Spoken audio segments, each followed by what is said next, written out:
Welcome to our social impact, brought to you by the Prison Scholar Fund. The PSF's mission is to provide education and employment assistance to help currently and formerly incarcerated people succeed and thrive in society, while avoiding homelessness and the revolving door of incarceration. The PSF also advocates for reform in correctional education to increase opportunity for all.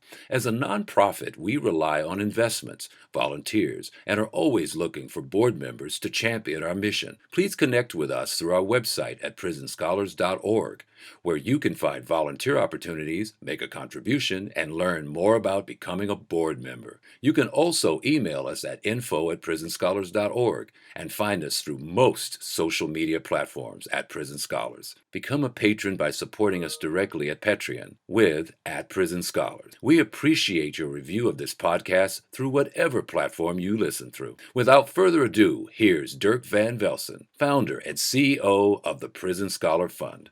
Welcome to our social impact. Today we have Salena Taylor. So I just met you today, so this is a brand new thing, so I'm going to learn about you as we talk. Okay. So tell me all about yourself. Okay, well, I'm Salena. We did just meet today through Hakeem. I go to class out here at Jackson College. I've been knowing Hakeem for basically all my life. And when he started this movement on trying to end mass incarceration, that's sort of where I came in. I've been incarcerated before. It has affected my life greatly. Oh yeah, tell me your story. How did you end up in prison, and then also, how did you end up in college? So that's a great transition. Yeah, they kind of go together a little bit, so I'll tell you a little bit about it. In 2005, I went to prison for selling drugs, and I got out in 2009, and I began to go through the system of things once you get home from incarceration, and it was really hard after doing all the years in prison and then coming home and jumping through all the loops that were out here waiting for me. Yeah, talk about the transition, because there's so many barriers that you face. The transition for a woman, a mother, it was horrific. I'm still not fully transitioned, and I've been home for 9 years. One of the first things I was met with when I got released the very same day, I was met with a list of about 24 instructions of things that I had to do. For your probation, parole? Okay. And what I found most difficult is that I had just came home. I had been incarcerated for years. I didn't have any money. I didn't have any job skills. And I didn't have a vehicle. But I had a whole entire list of instructions that I needed to follow. Most of the instructions were filled with classes and mandatory classes that I had already taken while I was in prison. Kind of like their behavior change theory classes, things like that. Yeah, things like that. Drug classes, AA, which some of the things don't even apply to you, especially if you're not an alcoholic and if you weren't a drug addict. But what I found out is if you sell drugs, you're gonna have to go through all of this stuff anyway. You're in the same pools. It's a program type thing. So did you have a drug addiction too, or were you just making money? I was just making money. They considered me like a career criminal, so I wasn't understanding all the classes and stuff that I had to take. But I learned later on that it's just a part of the system and what you have to do to get through it. So again, I've been home for almost 9 years, and I never got rehabilitated. I never felt from them. I felt once that I got home from doing the prison time, I felt more barriers getting home. Yeah, it's like, so we're not really in the city here, so what was it like to try to exist without a license? It was terrible. There was a lot of standing out in the cold, waiting for bus stops. There was a lot of walking in the wintertime with no choice. And we're in Michigan, so that's And not, we're that's in not Michigan. warm. And it was like, we have below zero weather here, and some of that weather, me and my children felt that trying to get to where we needed to get get business handled. You have to handle business in life. And so that is where I met up with Hakeem some years later. Recently here in the last couple years, he's been on this mission to kind of fight for changes within the criminal department prison system. And I started thinking about that, like, wow, a lot of that stuff has affected me. And so I began to start using my voice and telling a little bit of my story about how it's been for me since being home from incarceration as a woman. We don't hear much of that from women. Yeah. It's funny how the system is really kind of stacked against you in some ways. Like in my case, I got 15 years for commercial burglaries, which is basically breaking into warehouses and businesses.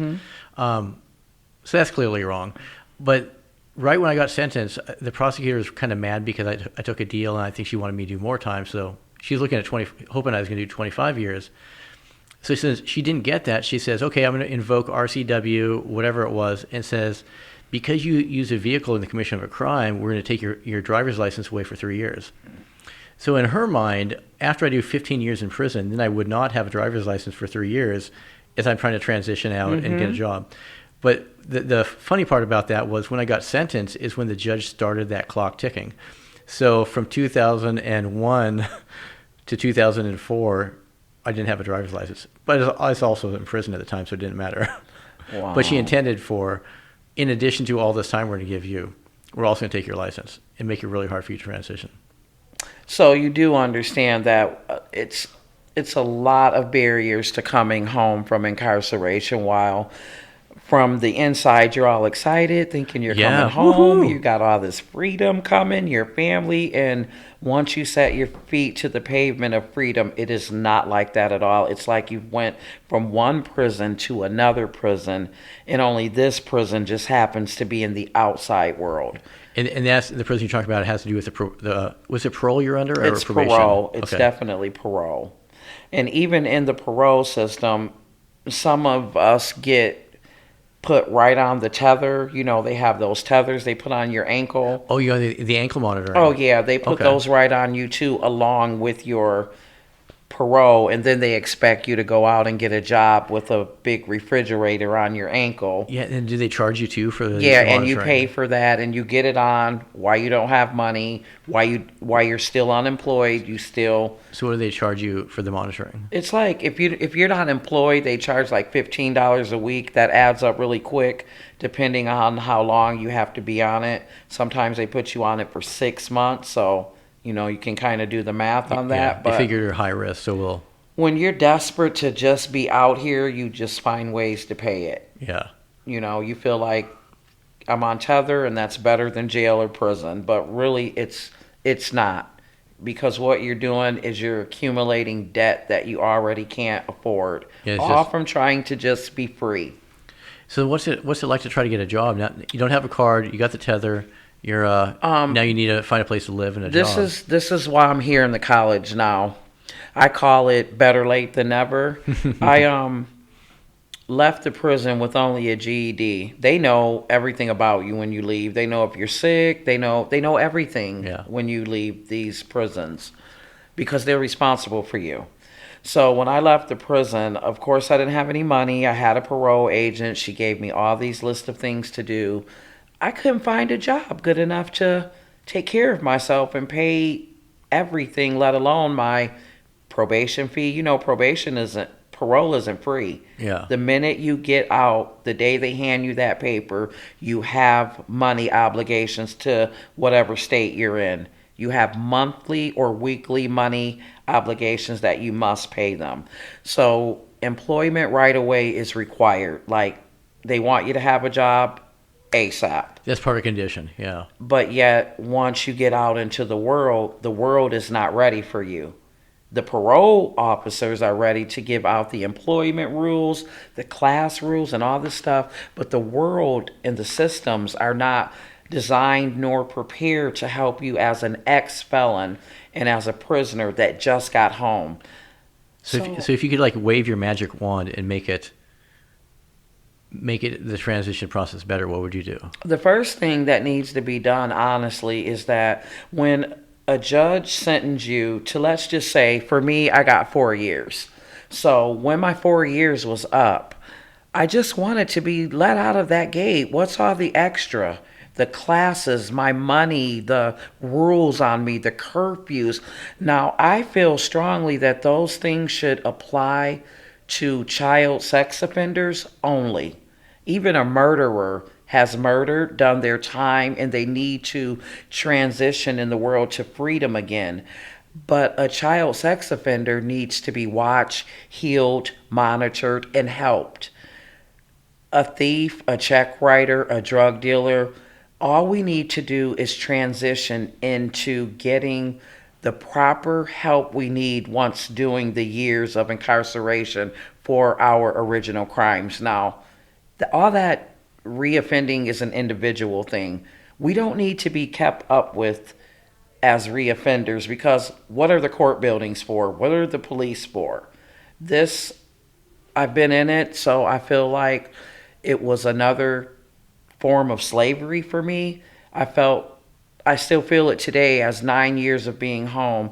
I felt like this entire time that I've been home from incarceration, that I have jumped through slavery hoops to get here. Minimum wage jobs, working 2 of them at a time to try to make one decent amount of money.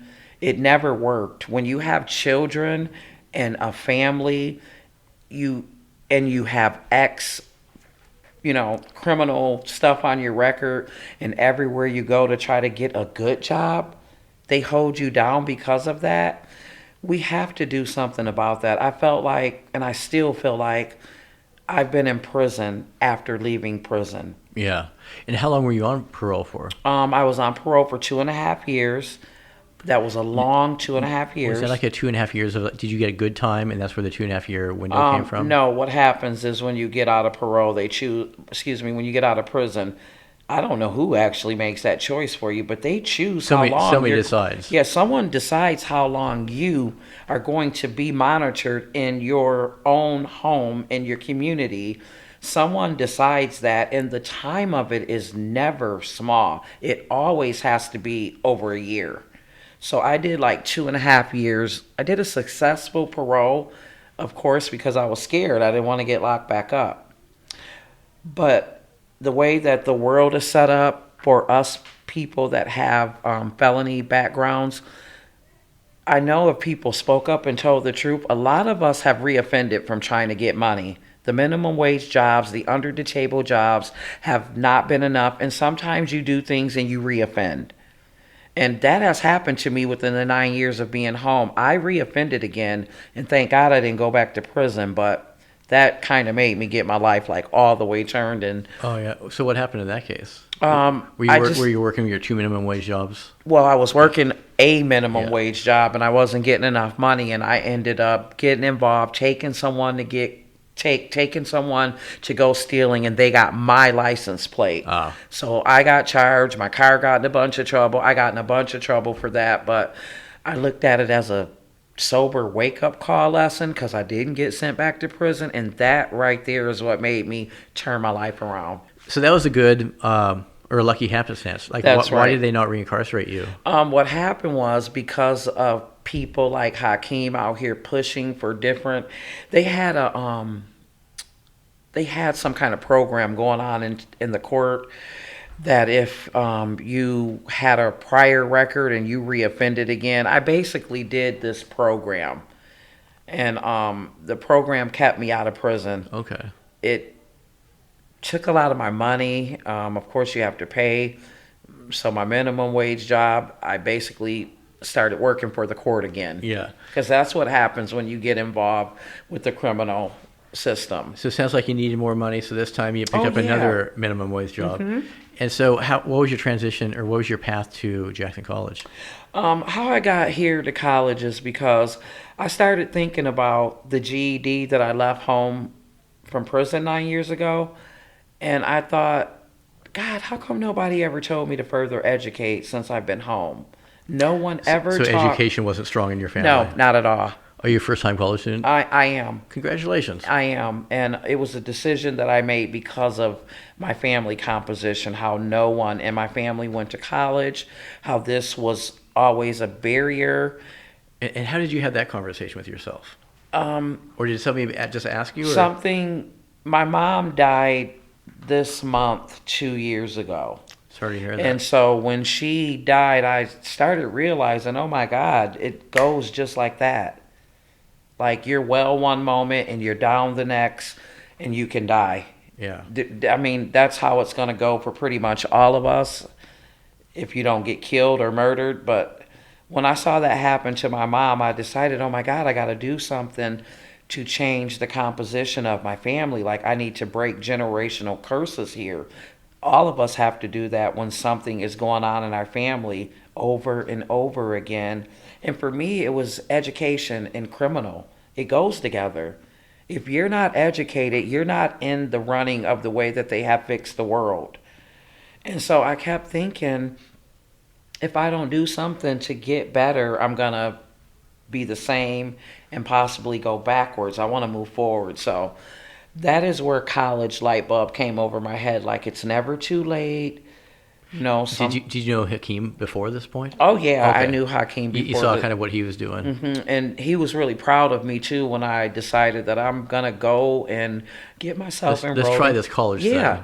I'm gonna go get myself enrolled in college, see what it's all about, if I can fit myself in there and just learn things from the ground up, because it is always better late than never. And it's going to be a lot of people come home from prison like I did, and they're not going to be thinking about re-educating themselves or coming into college, but it should be pretty much the first thing that we do to people that are coming out of college. Coming out of prison. We need to direct them here to colleges so that they can learn the skills. I've been out for 9 years and I don't have any skills.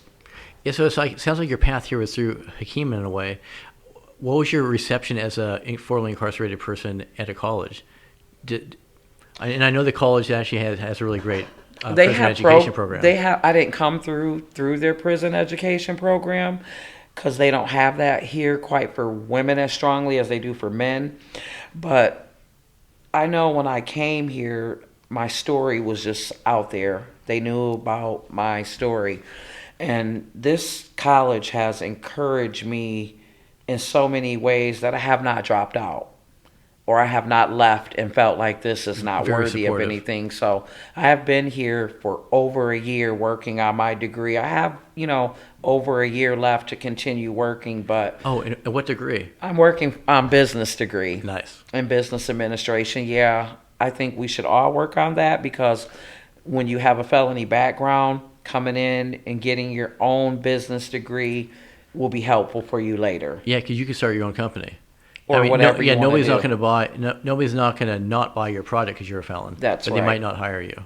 See? Yeah. And I think we have to find some kind of way to be impactful on the world of people, to be forgiving once we come home from prison. And how did you feel that the rest of the students dealt with you? Did a lot of people know your story? Oh yeah, right away I found a way to get right into the college and find a way to tell my story. What better way You're just owning it, yeah. Than to do it right here on campus. So I found my way here within the first 60 days of being on campus. I found my way to the multicultural director here. I let them know what I was doing, what I had been through, and immediately I was able to get in and talk to a group of strong young girls here that are, I think they're called the Sisterhood Ministry or something like that they have going on here. No, the Sisters of Merit, because they have the Men of Merit too. But I got right in. I was able to speak with these ladies. I made a great impact on them. And I'm doing that in the community as well. Very cool. So what do you want to do with your business degree? Well, right now I'm working with women and children. I started an organization from the ground up called Partial to Girls. Really? It's about 25 of us women in there. And what we do is we just take action on any issues going on in our community. People reach out to us. We've helped, I can't count anymore how many people we've been able to help, how many girls we've helped to transition from being sexually abused, from leaving their home to have to go to another home. So is this an informal organization? Or it's or is it a 501c3 nonprofit? Not yet, but I'm going to turn it to that. There you go. I'm The gonna business turn it degree to might that. help. That's right. It's going to help me. So I like to talk about what I'm doing because I want people to be hopeful about what they can do. Yeah, tell me all about it. Well, I've been home for 9 years, and I'm going to tell you some things I've been able to do since being home.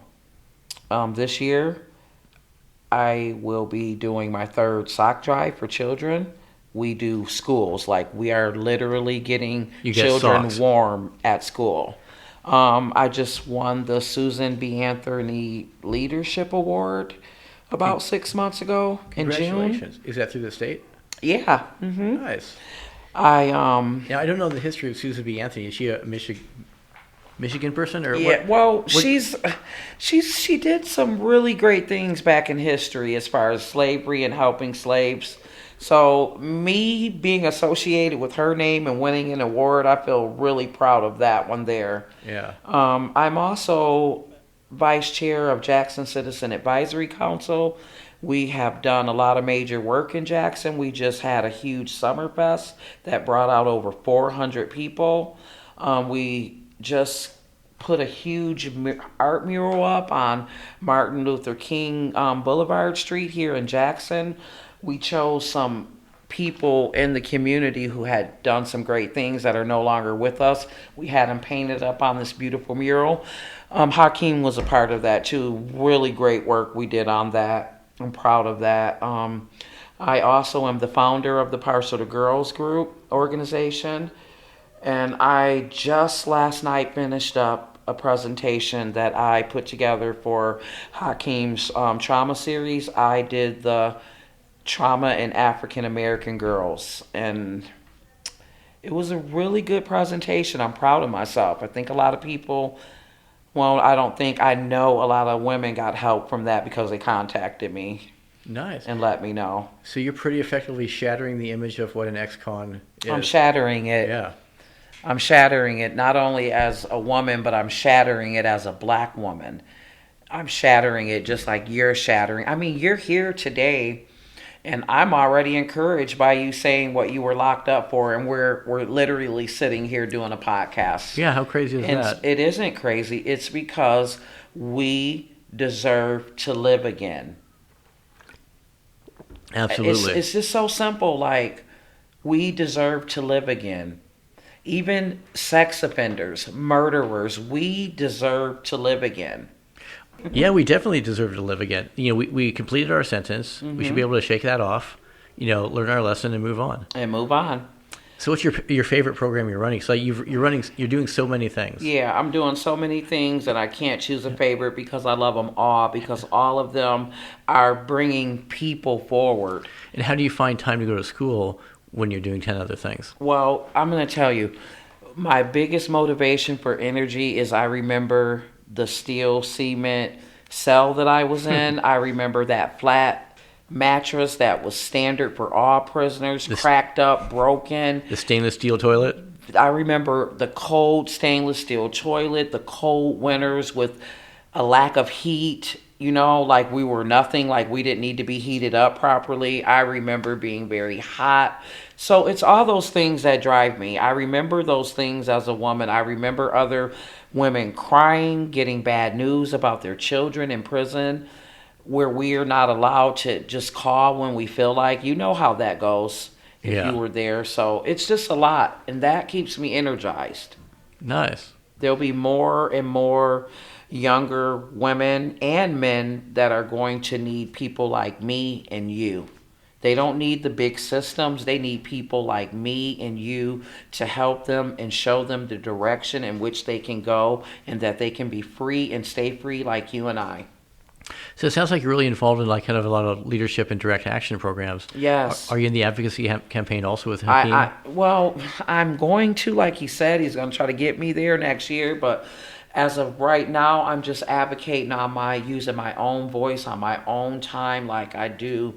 I keep my Facebook busy. I get a lot of engagement there on my Facebook from people because my goal is to keep our young children out of prison. And we can do that. We can do that. That's not a big deal. All we need to do is what we're doing now, using our own voice, telling our own stories, and taking every opportunity that we get to talk to children. Yeah, your story is so important. It's like, I've been there, it's messed up. Mm-hmm. It's not the end of the life. It's not, and that's what we have to continue to do. A lot of people are ashamed to talk about what got them incarcerated, why, and that is where freedom is at. Your story of your pain that you have already been through and you are free now, that is the release for someone else. And if we don't find courage to start telling why we did, what happened to us, did anything bad happen when we were incarcerated? It's these stories. Did we see anything bad when we were incarcerated? These are the raw stories that will help other people and children especially not to even want to go to where we went. Yeah. So tell me about one of your other programs. Kind of like, what do you do there? How do you attract your clients? Maybe some great success stories. I'll talk a little bit about Jackson Advisory Council. There's about 20 of us in that group as well, and we're an open public group. And what we do is we go out, we go to city council, we speak against them and some of the things that they are doing in our neighborhoods. We speak out against homelessness. We have a lot of homelessness going on right now. Yeah, I was going to ask, like in Seattle is a major problem. What's it like over here? Oh my gosh, it is. We're much smaller than Seattle, but I bet our homeless problem is just as big as Seattle. So, do you have people living in tents? And yeah. Your winters are so harsh. So what do they do in the winter? So, I'm glad you asked that question because it does need to get talked about. We only have 2 shelters here.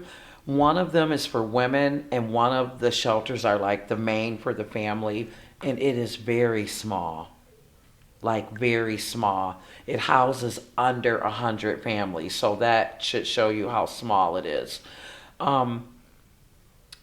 They're sleeping on streets, on benches, behind buildings, in cars if they have them. People are sleeping anywhere they can, and just because you're sleeping anywhere you can does not mean you're warm.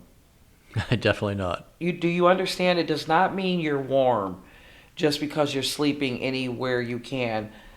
We have to end homelessness. It's not right. No human being should be sleeping on the ground. No human being should not have anywhere to sleep just because they don't have money. Money is paper.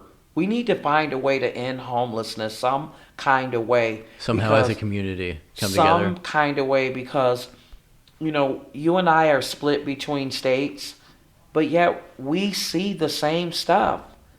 You turn your news on, it's everywhere. So it's something to homelessness, and it has to end.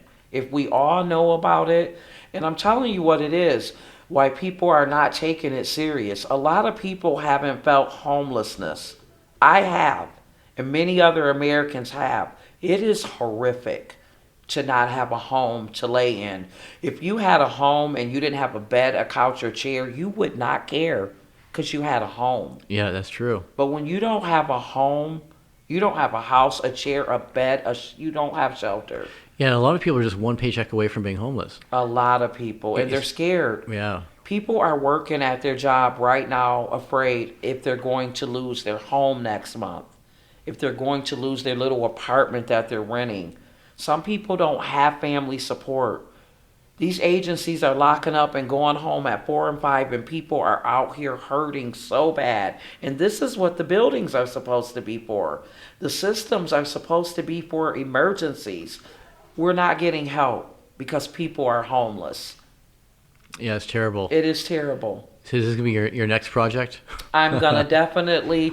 Homelessness is going to be number 1 always on my list because I just think a whole bunch of people can advocate for that, and we can reach to the top, and we can do something about that. Sounds like you might run for... what kind of positions do you have you could run for? Well, I need to look into that because, as you know, they have even blocked us out of that. We're not even good enough people to run for certain things because of our felony. Oh, I didn't know there was barriers. Yeah. Okay.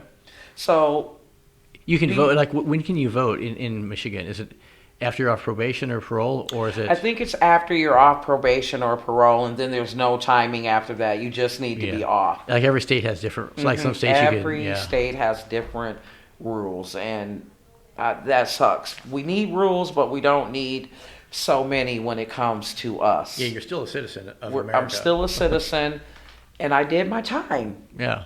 That's all that keeps rolling through my mind is how people are doing their time and getting out to more barriers. It's funny. There's a woman in Washington State. Her name's Tara Simmons, and she's actually running for. I'm not sure which state representative, but she'll be the first formerly incarcerated state rep. Don't tell me that. I might have to do something in Michigan. Yeah, she's super active in the legislature. Like she swims in those waters. So there's no reason you couldn't. I guess you just. I don't know how she does it. That's just her magic. Right. So. But you know what? Think about it. We need to be there. Yeah, you're a voice. People need to be there that have been incarcerated, that have felt that kind of pain. I mean, we don't want people to think that we want to be brushed with a feather and talked up like we're just beautiful. We know we're not. We know we committed offense, but I'm talking about the after part. I mean, if you've had me in a cell for years, I don't want to hear nothing else when I come home. I just need to rebuild my life again. And you can offer a really unique perspective. Like when a group of people are sitting around talking about sentence length and structure and this and that, and they have no concept of what it's like to actually be there. Right. Like to them, it's just a number on a piece of paper. Yeah. Hey, we'll give them 25 years because that sounds good. But 25 years is a lifetime. It is. And if it's 25 years for marijuana possession, maybe that's a little extreme. But it's happening.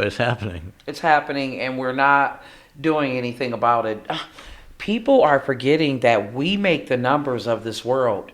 And there are only several politicians, several leaders, but we make the world. And if we were not so divided, we would be so much better. We don't have to live together in state to agree and come in power against the same thing. And that's what we're lacking. Like, I can't be worried about what's going on in Seattle. But if you give me a call, text, email, and let me know what's going on in Seattle, and it matches up with what's going on here in Michigan and Jackson, where I'm at, we can power up right there. Yeah, and Chicago's right next door. They're doing great things in Chicago. They're doing great things in Chicago. And that's not that. I guess it's 3 hours away. But do you have good connections to Chicago? Yeah, we do. Yeah, we do. Chicago, I've only been twice, but the 2 times that I have been there, I just want to go back. They are fighting. It's a beautiful city. It's a beautiful city, but they're also, they got a lot of crime and stuff going on too, but they're also fighting back in Chicago. Strong, and I love that. So you just have to stack that on top of all the other things you're doing. Mm-hmm. Right. That's what we got to get doing in Jackson. See, this Just Leadership USA is pulling Hakeem away a lot, but guess what? Whenever he comes back, he's got this new. You guys are doing it. He's all fired up. He's all fired up. And you're applying, right? Yeah, he's all fired up, and he's got all this new stuff you guys are doing, and I love it because I'm watching incredible people rebuild their lives after incarceration like they should. It excites me because you're human. You're just a human being. We're just people, huh? Who have been in a dark area at one time, and that is over now. You shouldn't be held down anymore. And we just have interesting stories. That's all. There's a phrase I like. It goes, it's better to have a dark past than a dim future. I love it. Yeah? Think about that when you just let that seep in. I love it. Absolutely. So now that we're here, we got some baggage, or we just got, we learned the lessons of life, so move on. And that's why it's really important to, don't let the worst decision you ever make define you forever. And you know what? If we don't help more and more people are not going to heal from what you just spoke. Definitely. You're going to get out of incarceration, come out and face the world and the things that are waiting for you, and you are not going to heal. You're going to feel so heavy and down and unworthy. I had to fight all of that stuff when I got home. And I know you probably did too. Yeah, it's like, and in my case, and that's like the tragedy of this entire situation is I had really great family support. When I got out, I had a girlfriend to drive me around to get my license, to get some clothes. And so I was really lucky. The transition part was pretty smooth. Mm-hmm. But it also really made me think, I was cognizant, wow, if I didn't have a dad to help me out here and I didn't have a girlfriend to drive me here, shit, This is See what I mean? That's fucked up. And there are people coming out with nobody. Yeah, you got nothing. They have been kept in the prison for so long that when they do get out, they don't have any more support. Everyone has forgot them and written them off. So they're coming out, literally them against this whole big wide world that's against them. We got to stop that. Yeah, I got a scholarship that paid for my housing, that paid for my food for the first few months of getting out. So I really landed on my feet. But if those programs didn't exist, and I was really lucky because very few people got into those programs. They don't exist. They don't exist here. I think you get $40 gate money in Washington. Here's No. $40. Here's a bus ticket. Good luck. And if you really think about it, it's like, just imagine navigating your way through the world right this moment with $40. They're going to drop you in a city, and then they expect you. It's like, well, here's $40. Go figure it out. Yeah. So you're going to be homeless. You're not going to have a job. But see, that's where I would like to see, if you're going to give me $40 when I get out and tell me just go on, give me the $40 and don't give me all this extra paperwork and rules, and don't give me all parole. The other stuff. Yeah. Let me go on out there with that $40 and make magic happen without you keeping up with me, because again, reoffending and doing crimes again is an individual thing. No one can make you do that unless they have the physical control over you. But pretty much when we get out, we are the rulers of this. And we can, so looking from 2009 to 2019 now, I have been the driver of this. It has brought me from there to now I'm right here interviewing with you, and you're doing the same right now with me. So we have come from somewhere. So it is possible. Absolutely. And people just have to know that. But they're not going to know it if you and I don't just start taking over. These microphones are important. They reach people. And we have to reach the people that, I'm not trying to reach the college professor who's never been incarcerated. I'm not trying to reach the doctor or the lawyer. I am really trying to reach that person that has offended before, maybe never offended and is thinking about it. Those are the people we're trying to reach. We're trying to end the mass incarceration. So have you seen a lot of your friends that you're incarcerated with transition out too? And have you, I see you kind of shake your head, so it must have had some bad stories. No, because what happens is, Jackson, where we live, we are the central hub of all the prison systems in Michigan, all of them. Oh, there's like a prison town? Yeah. A college. There's a college here, but it's also a prison town? It's also a prison. We are the central hub. We have the central prison that when any crime is committed anywhere in Michigan, if you get sentenced to prison, you must go through Jackson first, because it is our quarantine system. Oh, okay. Yeah, okay. They figure out what to do with you. And then when you're released, because it's the central hub prison, you will transition back to the Jackson prison to even get out of the system, to get home. It's like no matter the gate, the prison gate. What we don't have is advocating. We don't have advocates for rehabilitation. We don't have a good reentry system. But this Jackson College has put one out. Kudos to this Jackson College. They have a reentry program that is starting to pick up and work. I mean, like now they have so many staff. Prisoners are getting degrees right now before even getting home because of this college. Yeah, I heard about the degree program. What other kind of support do they offer? What they're doing is they're actually literally sending the instructors from the college out to the prisons, and they are working right in there with the prisoners. I mean, sort of like how I'm going to school every day and I have a set schedule. They have that in prison now. Yeah, that's what Antoine was talking about, and he says he loves it. It's you know the why? Students are so hungry for knowledge. They're so hungry because guess what? A lot of them went in with nothing. And now you got people coming in here saying that I will help you to accomplish a degree before you even get home. Yeah, a lot of those people, they never thought college was an option. Their first time college students. Never thought college was an option. So these are strides that are being made here, that are the strides to be made in order to make change that we can see and feel. That's one of them. So I'm excited to know that now in the next few years, some men, not the women, but the men will be coming home from prison. Do you know what that means? That means they're coming home from prison with degrees, and that's all they're going to look at. They're not coming home anymore. Oh, what am I going to do for money? Feeling down and out. They're coming home to work that piece of paper. They got a little bit of hope. They got that hope.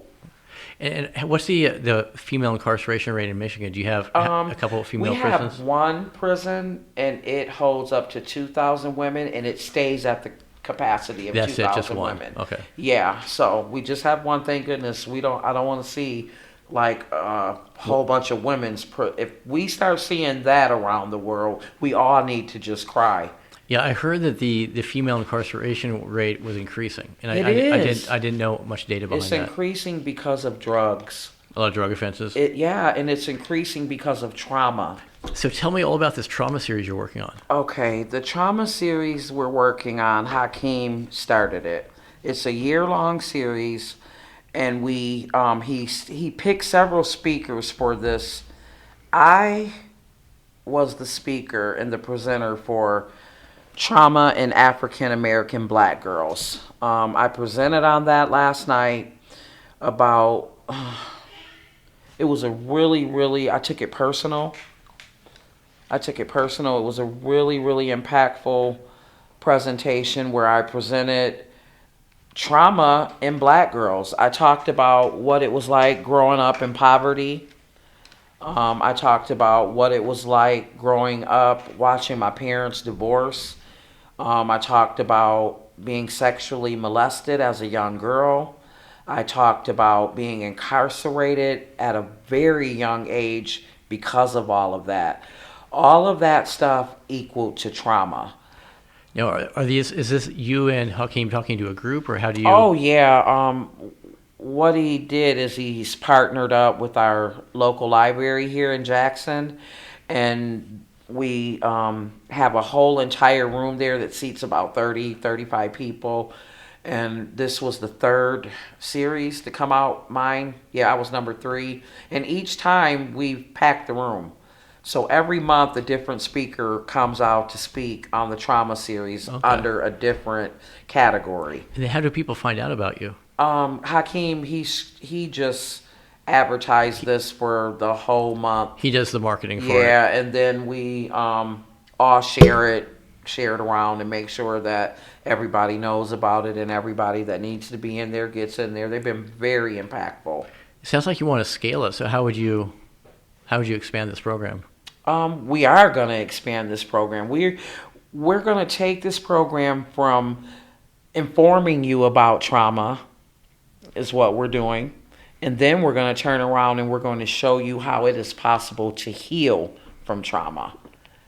That is basically what we all have to do after any traumatic event in our life. You can't live on your trauma. Yeah, what kind of counsel, or like what kind of training do you have to deliver these messages or have that conversation? So I delivered the Black girl trauma off of my own experience. I did a lot of research and I pinned it up against my life, presented it very well. I'm proud of myself. But the other presenters are actually doctors. I mean, Hakeem he's got coaches, doctors. He's got quite a bit of us clinical. He's got some psychologists. So you kind of have a whole group of people that come in. Oh my gosh, he's got us mixed up in there. He's got himself in there. He's got someone in there that's coming to talk to us about diversity and inclusion.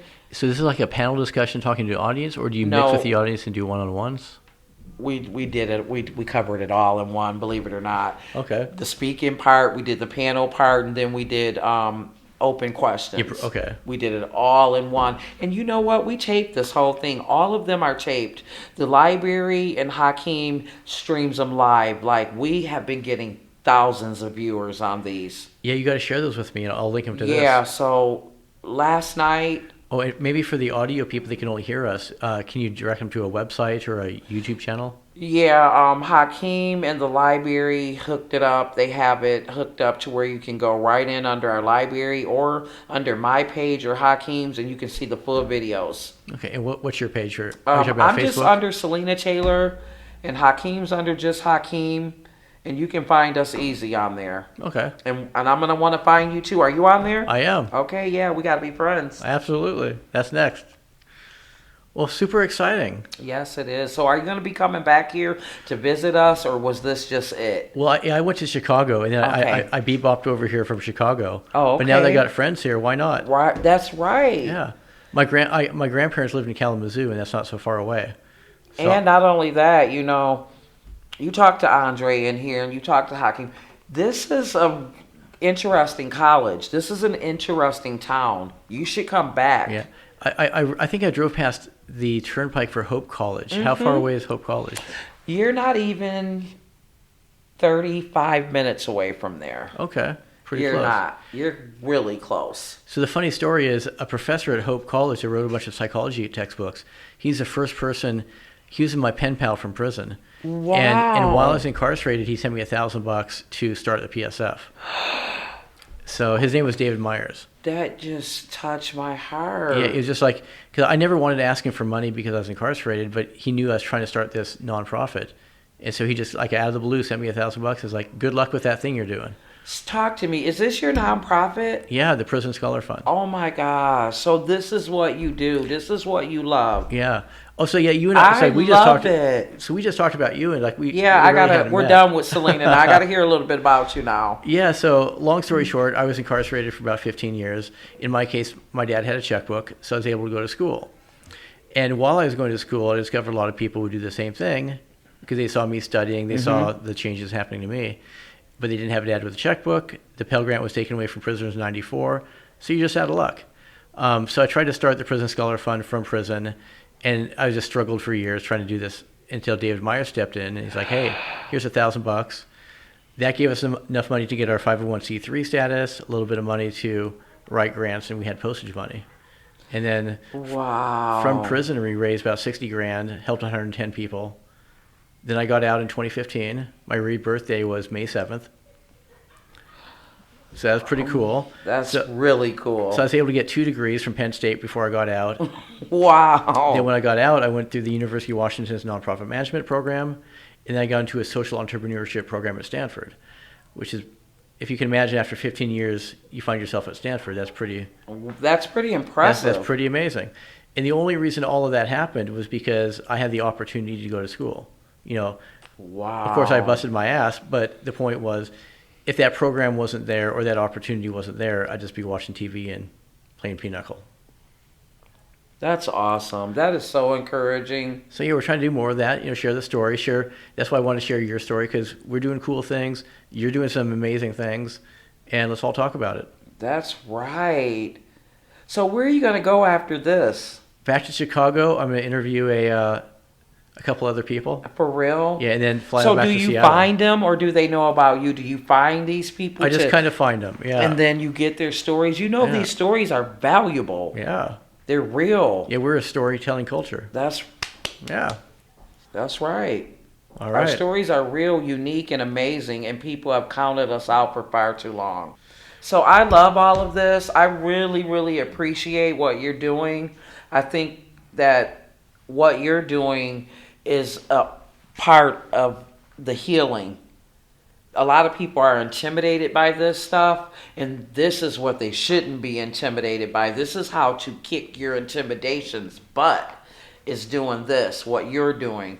And that's probably where you got that passion for doing it. You were feeling better? Yeah, something. I just ran You and with this it. microphone had a love affair? Yeah. Well, also, thank you so much for your time. It was great Yes, chatting. Thank you. We'll talk again. We will. You know we will. All right. Thank you.